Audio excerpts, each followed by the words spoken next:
Graça e paz, que Deus abençoe sua vida, galera linda, bom e bonito. Fica comigo e eu quero lhe dar uma palavra de Deus para a sua vida.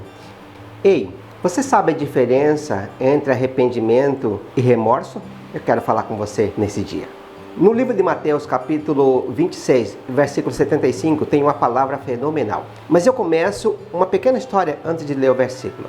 Jesus havia predito que ia ser crucificado, então foram lá, prenderam a Jesus.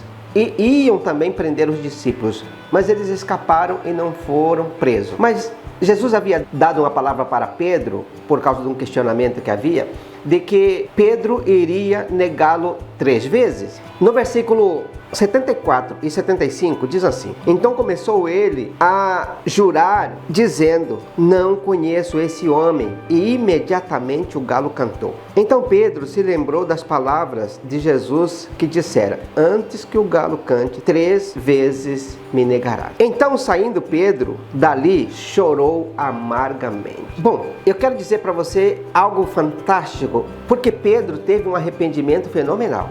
Mesmo ele tendo errou, negou Jesus, ele se arrependeu. E o arrependimento foi depois que o galo cantou 3 vezes. Ele ouviu, havia negado, lembrou do que Jesus havia dito e foi chorar amargamente, arrependido dos seus atos. Por outro lado, nós temos aqui uma história triste. Foi de Judas Iscariotes, que foi o traidor.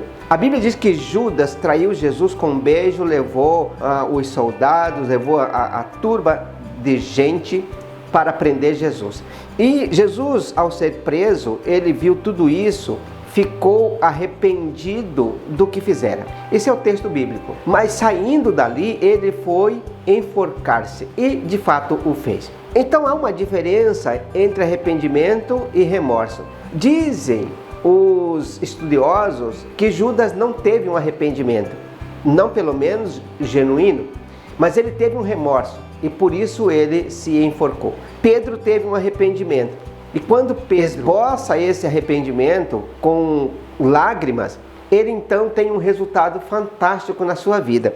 E olha o que diz aqui a Bíblia, no livro de Salmo, no capítulo 126, versículo 6. Aquele que leva a preciosa semente, andando e chorando, voltará sem dúvida, trazendo consigo os seus molhos. Então veja só, quando uma pessoa chora, levando a sua semente, qual tipo de semente, não importa esse tipo de semente, pelo menos nesse sentido aqui, de que ele volta com seus frutos. Ele vai andando, chorando e semeando, volta com seus frutos.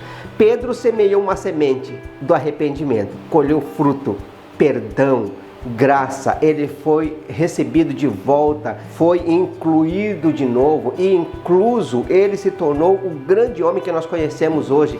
Agora, Judas não teve o mesmo fruto, porque ele teve um remorso e suicidou-se, enforcou-se. Eu quero dizer para você, arrependa-se sempre. Se você tiver um problema, qualquer coisa que fez errado, se arrependa. Assim como Pedro teve um resultado positivo do seu arrependimento, todos nós temos e teremos resultados positivos do arrependimento. E eu quero orar por você agora. Se você está arrependido, coloque sua vida diante do altar de Deus.